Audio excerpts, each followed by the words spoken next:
Torque के बाद second जो आपका रोटेशनल मोशन में इंपॉर्टेंट फिजिकल क्वांटिटी है वो है एंगुलर मोमेंटम। आपने न्यूटन के नियम पढ़े हैं मोशन के, तो न्यूटन का जो सेकंड नियम है वो क्या कहता है कि जो भी आप बॉडी पे फोर्स अप्लाई करते हो वो बराबर होती है rate of change of linear momentum के। ठीक है, संवेग परिवर्तन की दर के बराबर होती है, यानी कि F आपको पता है इज इक्वल्स टू dp/dt। अब क्योंकि हमने देखा है कि जो काम फोर्स ट्रांसलेटरी मोशन में कर रही है वही काम टॉर्क किस में करता है, रोटेशनल मोशन में करता है। तो इसका मतलब रोटेशनल मोशन में जो आपको एंगुलर मोमेंटम मिल रहा है ये भी किसके बराबर होना चाहिए, जो टॉर्क मिल रहा है ये किसके बराबर होना चाहिए, rate of change of angular momentum के बराबर होना चाहिए। यानी कि टाउ से आप क्या कर रहे थे, रिप्रेजेंट कर रहे हो टॉर्क को, और एंगुलर मोमेंटम को अगर आप कैपिटल J से या कैपिटल L से भी कर देते हैं, तो कैपिटल J से अगर आप रिप्रेजेंट करते हो तो अगर F is equals to dp/dt है तो tau is equals to dj/dt होना चाहिए। ठीक है, यही होना चाहिए। अब आपको अभी फॉर्मूला निकल के आया था टॉर्क का, यानी कि टाउ का is equals to R into F। ठीक, F क्या है यहाँ पर, dp/dt।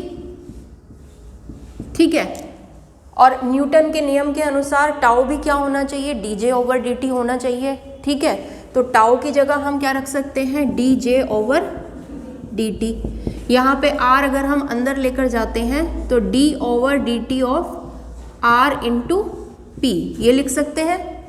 That means J angular momentum क्या हो गया आपका, R इंटू P के बराबर होता है। ठीक है, या J vector is equals to R vector cross P vector. That means angular momentum आप कैसे निकाल सकते हो, आप जो आपका लीनियर मोमेंटम अप्लाई हुआ है जिस बॉडी पर, मान लीजिए कोई भी बॉडी है वो क्या कर रही है, किसी एक फिक्स्ड पॉइंट के अबाउट मोशन कर रही है इस तरह से, तो यहाँ पर कुछ लीनियर मोमेंटम अप्लाई होगा जिसको हमने कह दिया P, और एक्सिस से इसका डिस्टेंस हमने मान लिया कितना है R।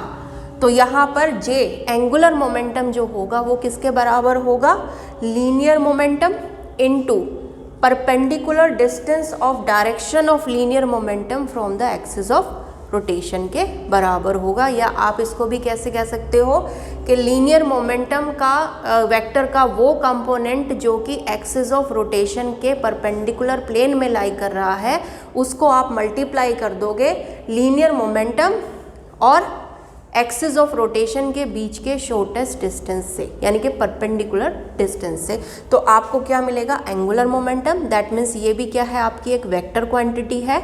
अगर इसकी आप यूनिट निकालना चाहें तो यूनिट क्या आ जाएगी, R इंटू P। R क्या है, लंबाई, तो मीटर हो गया, और P क्या होता है, M into V, mass into velocity. That means kg metre पर सेकेंड। तो इसकी यूनिट आपके पास आ गई kg मीटर स्क्वायर पर सेकेंड। ठीक है, इसी तरह से इसकी डायमेंशन क्या हो जाएगी, विमा mL/T-1 हो जाएगी। क्लियर।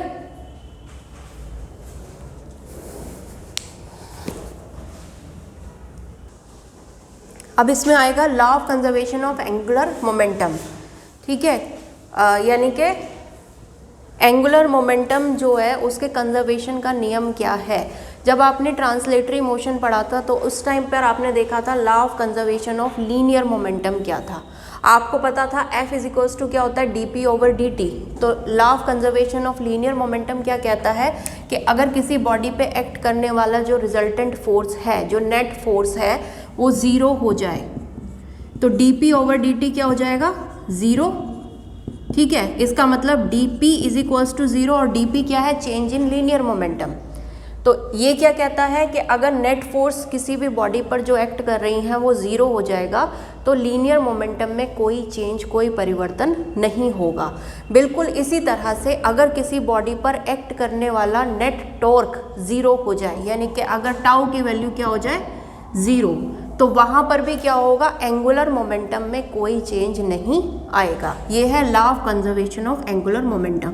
अगर यहाँ से देखते हैं कि अगर टाउ की वैल्यू क्या हो रही है 0, तो D J over D T is equals to क्या हो जाएगा 0, या D J is equals to 0, और डी जे का मतलब क्या हो गया, change in momentum, angular momentum. तो दैट मीन्स यहाँ पर एंगुलर मोमेंटम में कोई चेंज नहीं आ रहा है, 0 है। तो इसका मतलब J is equals to constant. अगर किसी भी सिस्टम पे क्या हुआ, नेट जो टॉर्क है एक्ट जो कर रहा है वो 0 हो जाए तो उसके एंगुलर मोमेंटम में कोई चेंज नहीं आता है, वो क्या हो जाएगा, कांस्टेंट हो जाएगा। ये क्या है, law of conservation of angular momentum.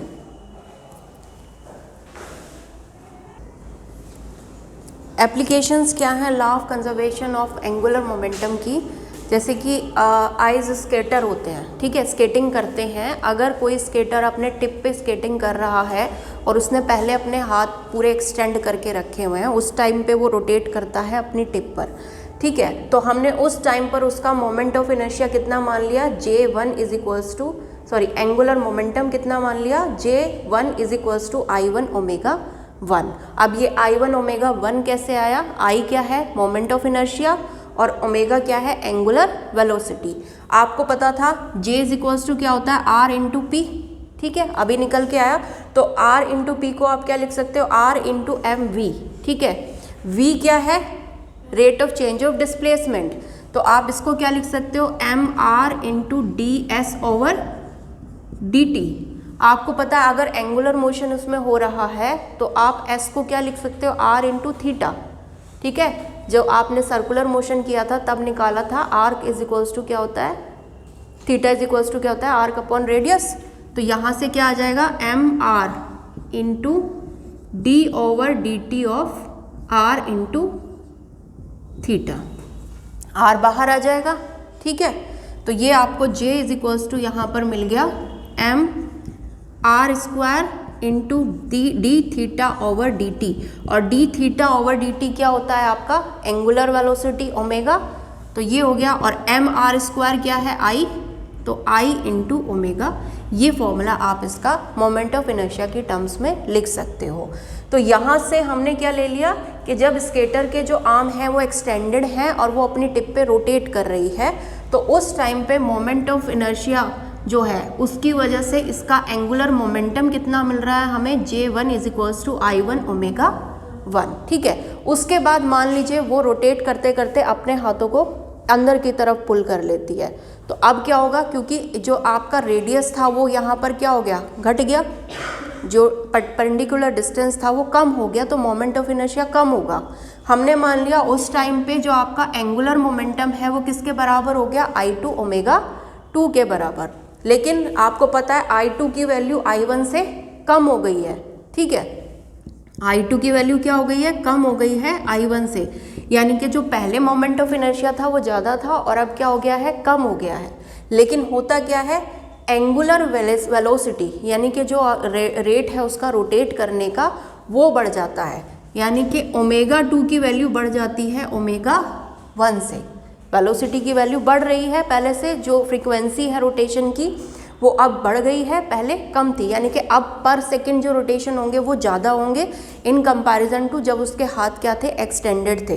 तो I की वैल्यू कम हो रही है, ओमेगा की वैल्यू बढ़ रही है, तो इसका मतलब J की वैल्यू वही होगी, कांस्टेंट ही रहेगी।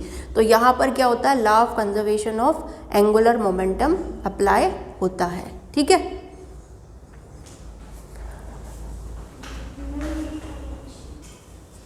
दूसरा एग्जाम्पल अगर हम सिस्टम ऑफ प्लैनेट्स का एक बार ले लेते हैं, जैसे कि हमारा सोलर सिस्टम है, वहाँ पर क्या होता है, स्टार यानी कि सन के चारों तरफ जो है प्लैनेट्स इलिप्टिकल पाथ में रोटेट करते हैं, ठीक है। यानी कि एक उसकी मेजर एक्सिस होती है और एक माइनर एक्सिस होती है। जब माइनर एक्सिस यानी कि डिस्टेंस कम होता है, जब कोई भी प्लैनेट क्या होता है, स्टार के पास होता है, उस टाइम पे डिस्टेंस कम हो गया तो मोमेंट ऑफ इनर्शिया कम होगा, ठीक है। लेकिन वेलोसिटी वहाँ पर क्या होती है, ज़्यादा होती है।